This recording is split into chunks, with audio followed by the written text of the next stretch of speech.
నమస్తే real estate viewers అందరూ కూడా నమస్కారం. ఈరోజు మనము ఇన్వెస్టర్స్ ఎవరైతే రియల్ ఎస్టేట్లో ఇన్వెస్ట్మెంట్ చేయాలనుకునే వారికి కొంత కన్ఫ్యూజన్ పరిస్థితి కనిపిస్తుంది. ప్రస్తుతం ఉన్న హైదరాబాద్ పరిస్థితి కన్ఫ్యూజన్గా ఉందా, స్తబ్దతలో ఉన్న పరిస్థితి చూస్తూ ఉన్నాము. మరి కొత్తగా ఏర్పడినటువంటి రాష్ట్రంలో, అదే ఆంధ్రప్రదేశ్ రాష్ట్రంలో కొత్త రాజధాని అమరావతిలో ఎలా ఉండబోతుంది? పతాక స్థాయిలో పేపర్లో అదొచ్చింది ఇదొచ్చిందని ప్రగల్భాలు పలుకుతూ ఉన్న పరిస్థితి కనిపిస్తుంది. మరి ఎలా ఉండబోతుంది? నిజంగా ఆంధ్రప్రదేశ్ రాష్ట్రం ఏర్పడిన తర్వాత, తెలంగాణ రాష్ట్రం ఏర్పడినటువంటి 10 సంవత్సరాల క్రితం నుంచి ఈ రోజు వరకు చూస్తే డెవలప్మెంట్ ఎలా జరిగిందని చూసుకున్నట్లయితే కొన్ని రాజకీయ అనిశ్చితి వలన ఆంధ్రప్రదేశ్ రాష్ట్రం అయితే అనుకున్న రీతిలో అభివృద్ధి చెందలేదని అందరూ తెలిసిన విషయమే. కానీ బైఫర్కేషన్ జరిగినప్పుడు హైదరాబాద్లో ఉన్న స్తబ్దత ఉండి ఆ రోజు కొన్ని చోట్ల 6,000 గజం వచ్చే పరిస్థితి నుంచి అదే టైంలో ఆంధ్రప్రదేశ్ రాజధాని అనౌన్స్ చేసిన తర్వాత అమరావతి రీజన్ పరిస్థితిలో దాదాపుగా ఆ రోజు 60,000 వరకు అమ్మారు. కానీ ఆ రాజకీయ అనిశ్చితి వలన తర్వాత ఇబ్బంది పడిన పరిస్థితి మనం చూసాము. అదే 6,000కి అమ్మినటువంటి ఆ రోజుల్లో ఈరోజు హైదరాబాద్లో అది 60,000 పైచీలకు కూడా గజం పలుకుతుంది. అందుకే ఇన్వెస్ట్మెంట్ ఆచి తూచి పెట్టుకోవాలి. అది 2 రకాల ఇన్వెస్ట్మెంట్ పెట్టుకోవాలి. ఇక్కడ ఏంటంటే నువ్వు షార్ట్ టర్మ్ ఇన్వెస్ట్మెంట్ పెడుతున్నావా, లాంగ్ టర్మ్ ఇన్వెస్ట్మెంట్ పెడుతున్నావా? షార్ట్ టర్మ్ అయితే ఎంత షార్ట్ పీరియడ్లో నీకు ప్రాఫిట్ ఎక్స్పెక్ట్ చేస్తున్నావు అనేది చాలా పకడ్బందీగా మీరు ఆలోచించుకోవాలి. లాంగ్ టర్మ్ అయితే ఎలా ఆలోచించుకోవాలని కూడా ఈ వీడియో ద్వారా మీకు చెప్తాను. ఈరోజు హైదరాబాద్ కొత్త ప్రభుత్వం ఏర్పడిన తర్వాత తెలంగాణ రాష్ట్రంలో ఉన్న హైదరాబాద్లో కొంచెం ఈ రియల్ ఎస్టేట్ స్తబ్దత ఉన్నదనేది వాస్తవం.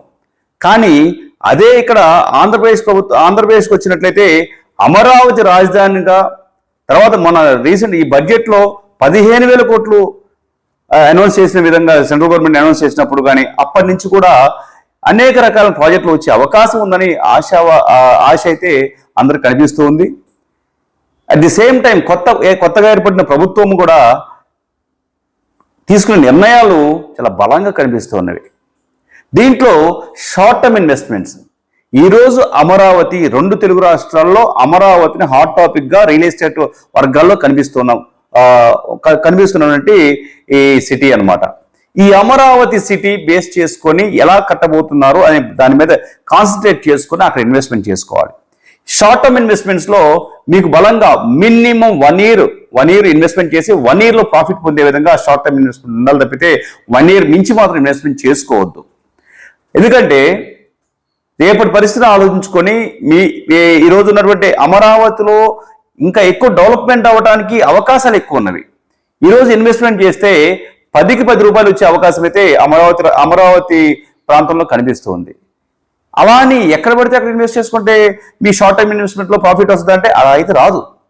మీరు ఎక్కడ ఇన్వెస్ట్మెంట్ చేస్తున్నామో దానికి తదనుగుణంగా అక్కడ ఎటువంటి ప్రాజెక్టులు రాబోయే పరిస్థితి ఉంది, ప్రభుత్వాలు తీసుకున్న నిర్ణయాలు ఏంటి అని తెలుసుకున్న తర్వాత మాత్రమే మీరు అటువంటి ఆలోచన తీసుకోవాలి.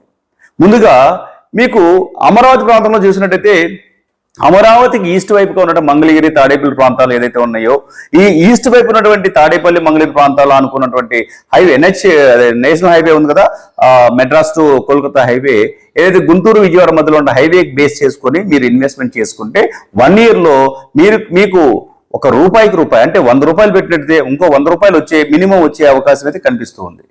దీన్ని బేస్ చేసుకుని అలా అని మీరు ఇప్పుడు ఈరోజు ఏదైతే ప్రాపర్టీ కొంటున్నారో ఆ ప్రాపర్టీ 1 సంవత్సరం తర్వాత వచ్చే రేటు ఈ రోజు కొంటే రాంగ్ అవుతుంది.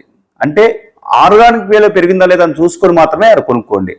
వాళ్ళు చెప్పే రేట్లకి, అక్కడ చెప్పే రేట్లకి, నిజంగా జరిగే రేట్లకి పొంతన లేకుండా మాత్రం కొనుక్కున్నట్లయితే మీరు ఇబ్బందులు పడే పరిస్థితి కనిపిస్తుంది.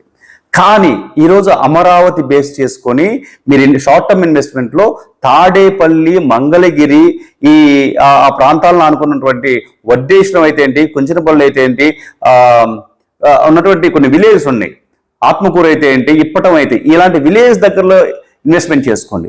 ఇన్వెస్ట్మెంట్ కూడా ఈ షార్ట్ టర్మ్లో మీరు ప్లాట్లు, సిఆర్డిఏ ప్లాట్లు ఇన్వెస్ట్మెంట్ చేసుకుంటే ఇబ్బంది పడే పరిస్థితి కనిపిస్తుంది. ప్లాట్లలో పొరపాటు ఇన్వెస్ట్మెంట్ చేసుకోండి. ముందుగా మీరు ఇన్వెస్ట్మెంట్ చేసుకోవాలంటే కొన్ని ఎకరాలు కావచ్చు, లేకపోతే ఏదైనా కమర్షియల్ ల్యాండ్ అయితే ఉన్నట్లయితే దాంట్లో ఇన్వెస్ట్మెంట్ చేసుకుంటే మంచి ప్రాఫిట్ అయితే పొందే అవకాశం అయితే కనిపిస్తుంది.